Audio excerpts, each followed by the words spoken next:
नमस्कार दोस्तों, स्वागत है आपका डिलही आईएएस सीतापुर के ऑनलाइन क्लासेस में। और आज की क्लास जीएस ज्योग्राफी से संबंधित क्लास है। और जीएस ज्योग्राफी में जैसा कि आपने देखा कई क्लासेस आई, तो उन क्लासेस को हमने ऑब्जेक्टिव लेवल से कराया। आपके आउटलाइन जो भी मैप होते हैं उन पे हमने कहा था दर्शाते रहिएगा।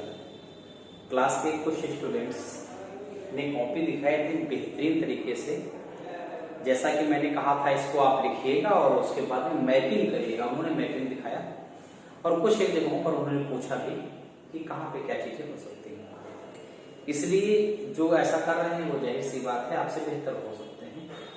तो आप भी कोशिश ये करिए कि उनको दिखाइए। पिछले समीक्षा अधिकारी जो एग्जाम हुआ तो उस एग्जाम में बहुत सारे क्वेश्चंस जो क्लासें पिछली हुई उसमें से फंसे। पहली क्लास ही देखिए 5-7 से क्वेश्चन पहली क्लास के अंतर्गत आपको मिल जाएंगे। समीक्षा अधिकारी पेपर देगा और पहली क्लास जो पहला लेक्चर है ज्योग्राफी में, पहली क्लास यूट्यूब चैनल पर जो स्टार्ट हुआ है, तो समीक्षा अधिकारी का एग्जाम जो संडे को हो उसमें देखिएगा, बहुत सारे प्रश्न उसमें से मिल जाएंगे। अनवरत करेंगे तो मेरा ये प्रयास सार्थक भी होगा और आपको लाभ भी मिलेगा। क्योंकि आज का भी टॉपिक है विश्व की प्रमुख घास भूमियां। ये घास भूमियां ऐसा टॉपिक है, अभी हम यहाँ प्री के पॉइंट ऑफ व्यू से देखेंगे और उसमें प्री में केवल मैपिंग देखेंगे। विस्तार में इसकी कोई चर्चा अभी नहीं हो पाएगी, क्योंकि मेंस में पढ़ेंगे तो और विस्तार में इसकी चर्चा हम कर सकते हैं।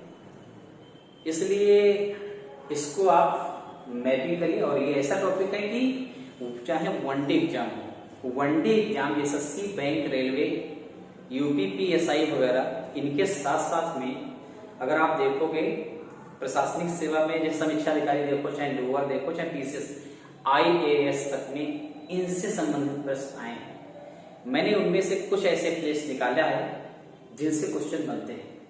तो संभावित प्रश्न अगर बनते हैं तो यहाँ से चांस है। और इसको आप अपने मैप पर जरूर दिखाइएगा, कहाँ पे सवाना है, कहाँ प्रेरिस है, कहाँ डाउन्स है। ये अगर ऐसा दिखा देंगे तो आपके लिए ये चीजें हमेशा के लिए तैयार हो जाएंगी।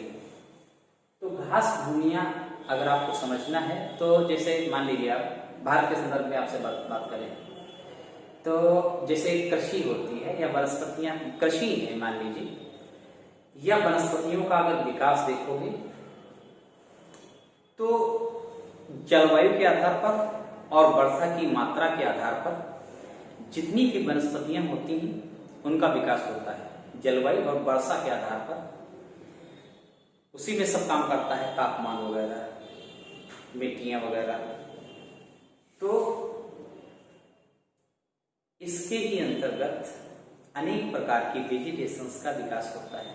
वर्षा जहां प्रभावित है, यानी वर्षा जहां कम हो रही है, वहां पर अलग प्रकार की वनस्पति मिलेगी। अधिक वर्षा हो रहा है वहां पर अनेक प्रकार की अलग तरह की वनस्पतियां मिलेंगी। मध्यम है तो वहां पर अलग तरीके की वनस्पतियों का विकास होगा। तो अलग अलग वर्षा के रेट के आधार पर, जलवायु के आधार पर मिट्टियों का भी विकास देखेंगे तो वहां पर आप देखोगे वनस्पतियों की विविधता मिलेगी। इन्हीं सब चीजों के चलते चाहे फसलें हैं, फसलों के लिए आवश्यकता क्या है, जल की आवश्यकता है। कृत्रिम रूप से जो जल दिया जाता है फसलों में उसको सिंचाई कहते हैं। और जल और या वर्षा या सिंचाई या वनस्पतियों या फसलों के लिए आवश्यक क्यों होता है? एक तो अनिश्चितता, मानसून की क्या है, अनिश्चितता होती है। क्योंकि मानसून की अनिश्चितता से अभिप्राय ये है कि मानसून जो होता है कभी पहले आ जाता है, कुछ समय पहले आता है, और कभी लेट में आता है, जिससे दोनों तरीके से हमें नुकसान हो सकते हैं। या ज्यादा बारिश भी नुकसान कर सकता है, समय पर आना ही लाभ होता है क्योंकि उसी आधार पर कृषि होती है। एक बात तो ये है। दूसरी बात ये है अनिश्चितता है और अनियमितता है। और रेट और जहां जहां जो दर है नियमित नहीं है। कहीं अगर कोस्टल रीजन पर देखेंगे 200-250 सेंटीमीटर वर्षा हो रही, वहीं अगर हम देखें मेघालय वगैरह में देखें तो 1000 सेंटीमीटर से अधिक वर्षा हो रही। लद्दाख में देखें और राजस्थान में देखें तो वर्षा की मात्रा बहुत कम है। तो जाहिर सी बात है, जो मैंने चर्चा किया लद्दाख की, तो वहां अलग तरीके की वनस्पतियां होंगी, या कृषि का विकास होगा, फसलों का विकास होगा, या कोस्टल रीजन चाहे पश्चिमी पूर्वी है, यहाँ पर अलग तरीके की वनस्पति का विकास होगा, फसलों का विकास होगा। और जो मेघालय में 1000 सेंटीमीटर से प्लस वर्षा होती है, वहां अलग तरीके से मृदा की जो क्वालिटी है अलग अलग तरीके से, इसलिए वर्षा की आवश्यकता होती है। फसलों की विविधता, वनस्पतियों की विविधता, इसलिए वर्षा की आवश्यकता है, पानी की आवश्यकताएं होती है। तो घास भूमियां लाभदायक भी हैं कई दृष्टिकोण से। घास भूमियां उन क्षेत्रों में विकसित हुई हैं जहां पर वर्षा जल जो है पर्याप्त नहीं है। जैसे बात करें जो घास भूमियां हैं, सबसे बड़ी बात तो यही है कि जो बायोडायवर्सिटी है, इसके पालना है, एक प्रकार से कहें पालना मतलब है यहाँ पालित और पोषित होती हैं, अनेक प्रकार की जैव विविधताओं का विकास होता है। दूसरी बात, अगर इनसे संबंधित समझें तो यहाँ पर घास भूमियों में पशुपालन के लिए बल मिल सकता है, पशुपालन को बढ़ावा मिल सकता है, जिससे लाभ ये हो सकता है डेयरी जैसे उद्योगों को बढ़ावा मिल सकता है और उनसे बनने वाले उत्पाद, और फिर अंतिम बात करेंगे उससे संबंधित स्वास्थ्य बेहतर हो सकते हैं। स्वास्थ्य बेहतर होंगे तो मस्तिष्क बेहतर है, अच्छा कार्य कर सकते हैं। तो कुल मिला के इनके बहुत सारे, जब मेंस में पढ़ेंगे तो एग्जैक्ट क्या क्या लिखना है वो अकॉर्डिंग टू सिलेबस डिस्कस हो जाएगा। तो केवल मैं ऐसी चर्चा कर रहा था जिससे आपके दिमाग में थोड़ा ठहर सकें कि घास भूमियां क्या है। जब घास भूमियां मेंस में पढ़ेंगे तो विस्तार में अक्षांश देशांतर बताए जाएंगे, किस अक्षांश किस देशांतर तक इनका विकास है, और विकास है तो क्यों विकास है, वहां पर फसलों का अन्य विकास क्यों नहीं है, क्या है क्या नहीं होगा। अनेक परीक्षाओं में पूछा गया, इसलिए हमें बहुत अच्छे समझना है। और वो मैं लाया हूँ ऐसी घास भूमियां जहां पे बहुत अच्छा जो है परीक्षा में बहुत पूछी गई। देखो पहला है कैंटबरी, आप अपने मैप में आउटलेट मैप में दिखाइएगा, न्यूजीलैंड में अवस्थित है। कहाँ पे अवस्थित है? न्यूजीलैंड। न्यूजीलैंड कहाँ है, किस महाद्वीप में है, कौन सी नदी है, कौन से पहाड़ वहां पे हैं, ये सब देखिएगा।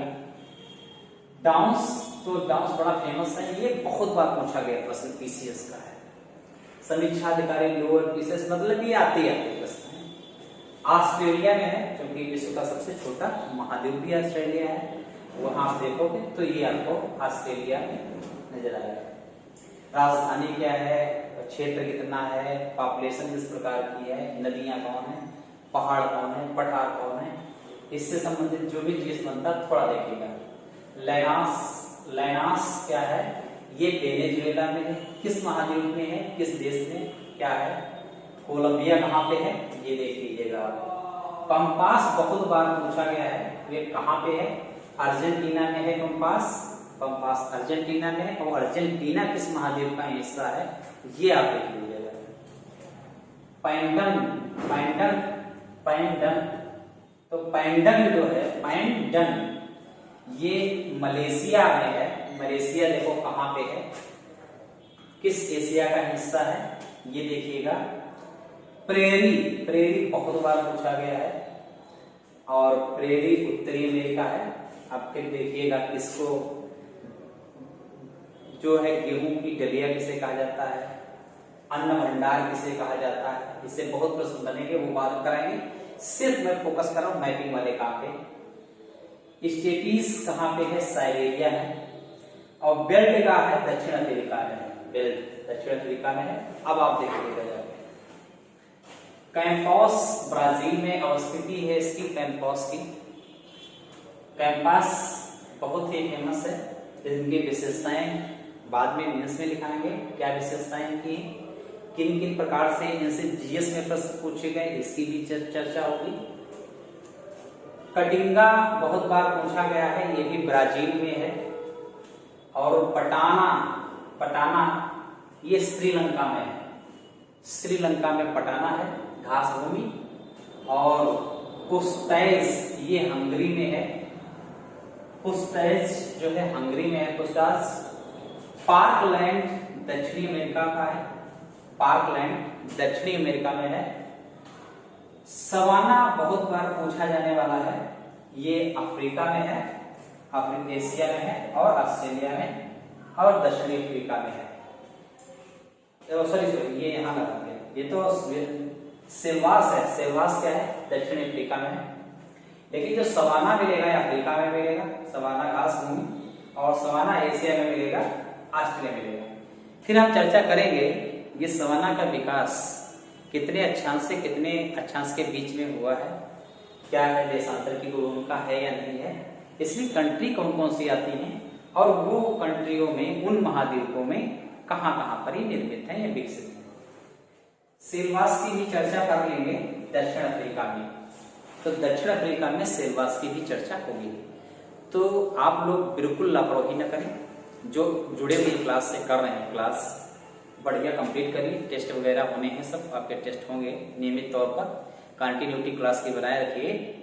और ये है कि जितना कराया जाए, ये चूंकि हम लिखा नहीं रहे क्लास में, ये ऐसे ही करना है, इसी माध्यम से मैं दोबारा लिखाऊंगा भी नहीं। इसको आप नोट्स बनाइए, नोट्स बना के आउटलेट मैप जो कुछ लोग मंगवाए, कुछ लोग मंगवाना है, मंगवा लीजिए सभी लोग, इसको कंप्लीट करते रहिए। जो मेंस चलता है वो उसी तरह से लेगा, क्लास का परिवर्तन कोई नहीं होगा। तो आज की क्लास मैं यहीं तक रखता हूँ, मिलता हूँ नेक्स्ट अगली क्लास, और वो बड़ी क्लास होगी और मेंस प्री कंबाइंड मेंस की क्लास होगी, उसे जरूर देखिएगा। Thank you very much.